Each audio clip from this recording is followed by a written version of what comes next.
panoorin. Grabe po, mga kababayan ha. Bumaliktad na daw si Auntie Claire at si Ronald Llamas. Mga kababayan, BP. Oy, hinangaan nila. Ganun ba talaga ang konteksto nito, GP? Bakit nagtatawanan si Auntie Claire at itong si Secretary Ronald Llamas?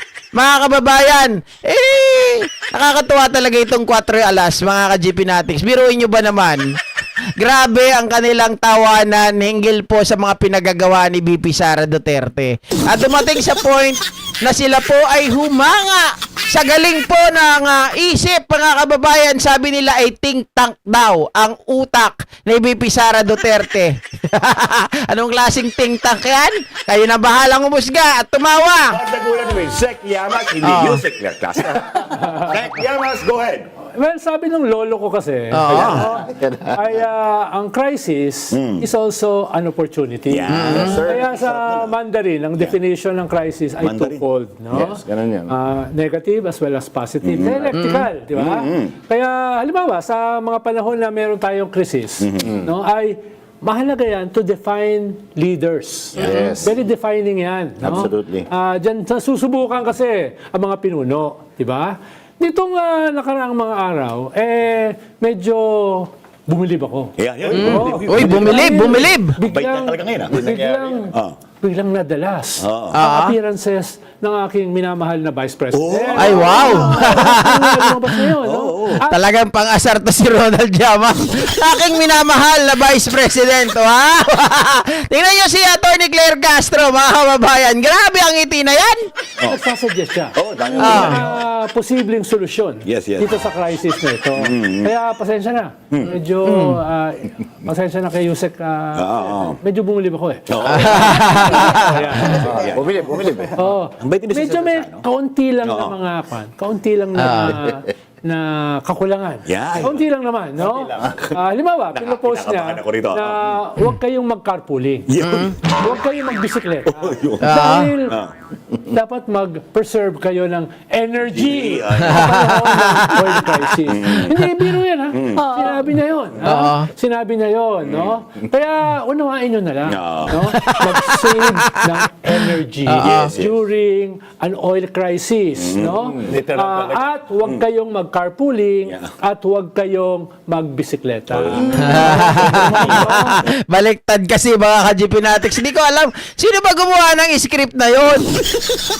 Wag daw kayo magbisikleta. Wag daw kayo mag-carpooling. Yung carpooling po, mga kababayan, ibig sabihin nun, mayroong isang sasakyan, kayo ay makiki-chip in. Makikisabay na lang doon, tapos mag-share na lang kayo ng gas. Parang ganon. Yun ang carpooling. Yung sa bisikleta, alam nyo naman na ang bisikleta, hindi po gumagamit ng gasolina, mga kababayan. Ba't yung e-bike? Iba naman yun, di ba? Iba naman yung e-bike, mga ka-GP Natics. Electric ka na rin yun eh. Wala din po yung gas. Kahit yung e-bike, mga ka-GP Natics. Bakit pinagbabawalan ni BP Sara Duterte na gumamit ng bisikleta or ng e-bike? Diba? Yun nga yung makakatipid kung tutuusin eh. Yung carpooling, yun, makakatipid din yun. Bakit iwasan? Bakit tigilan? Halak ka. Nasaan na napunta ang utak? By her own words, shall he be judged. Hindi ko nababanatan. Ayan. Ikalawa, may proposal siya na magtayo ng committee para sa price control. Dahil tataas daw lahat ng presyo ng bilihin. Talaga nakakagulat. Lahat ng presyo ng bilihin, di ba? Pero kung ikaw ay matagal na mayor, ikaw ay Vice President, ikaw ay matagal ng local official at national leader. Number 2, na pinakamataas sa ating bansa. Dapat siguro, minimum, medyo alam mo na trabaho ng Department of Trade and Industry. Dapat trabaho nila yan eh. Hindi mo na i-create yung isang committee. Di ba? Nakatulad niyan. No? Redundant, ibig sabihin, mga ka-GP Natics. Di ba? Redundant. Ang dami niyang pinapasweldo sa paligid niya. Hindi man lang nabibigay na magandang suwesyon sa kanya. Hindi, magbuo tayo ng bagong committee. Visit na yan, mga ka-GP Natics. Kaya, again, hindi ko na yan masyadong uurutin. Dahil napakagaling na proposal. Tayo ng committee para sa price control. Sikat no?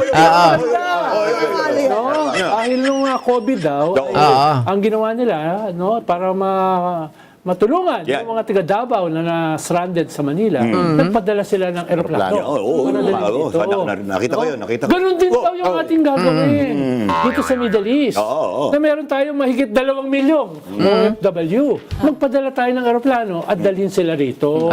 Yun yung kanyang proposal. No? Maganda yung proposal na yon kung walang gera. Libo-libong drones na naghahanap ng target. Mga missile. Alam nyo, guys, hindi ko talaga mapigilang tumawa kaya Tony Claire Castro. Kita, yung ngiti niya, mga kababayan, parang merong talagang naglalaro sa kanyang isipan kung anong klaseng tao talaga tong si Sara Duterte. Meron bang sapak?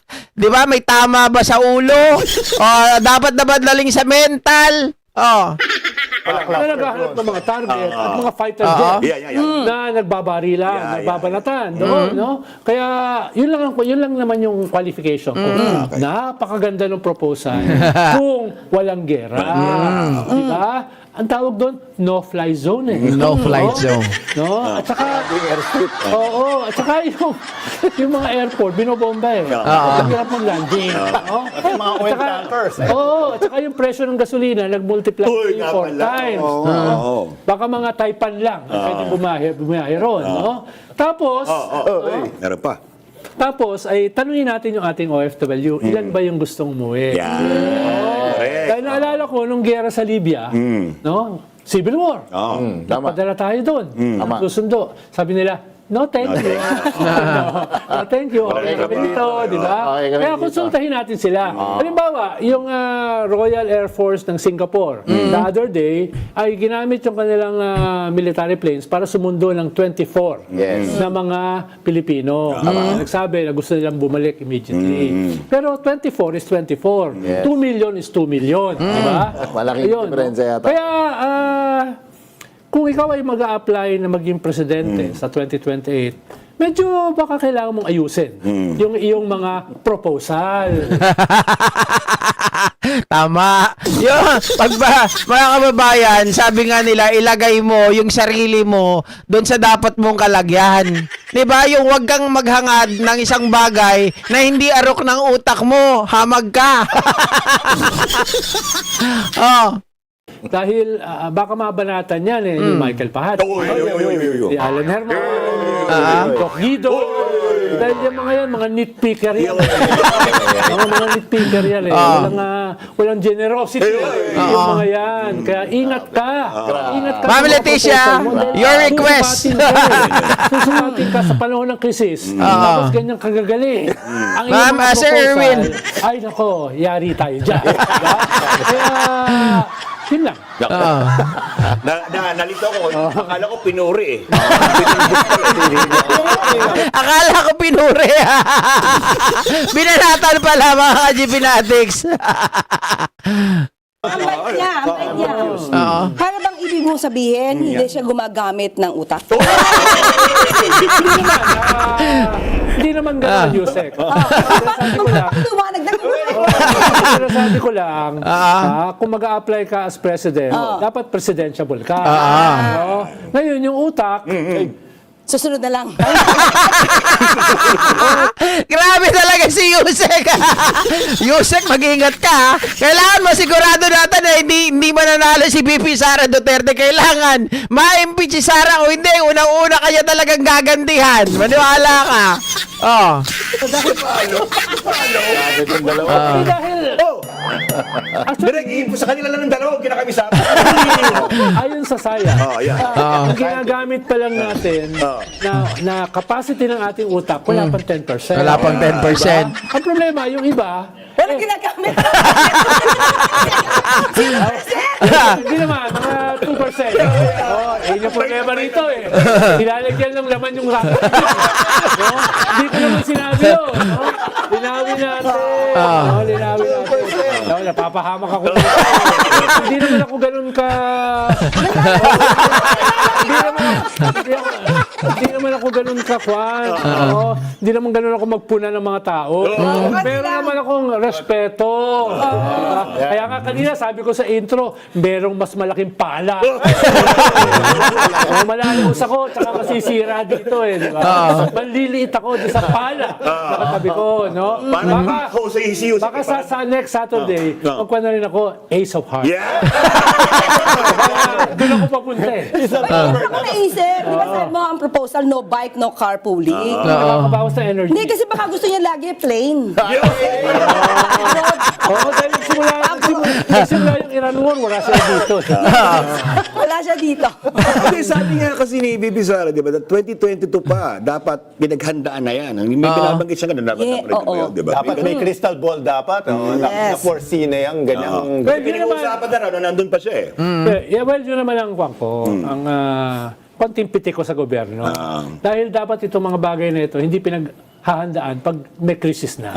Dapat ito mas earlier. Correct. Pero kung hindi na paghandaan, tapos may krisis na, marami pa rin pwedeng gawin ng gobyerno. Correct. Papatawag ko lang yung big players sa Malacanang. Oy. Alam namin, merong free market tayo. Alam namin, may oil deregulation.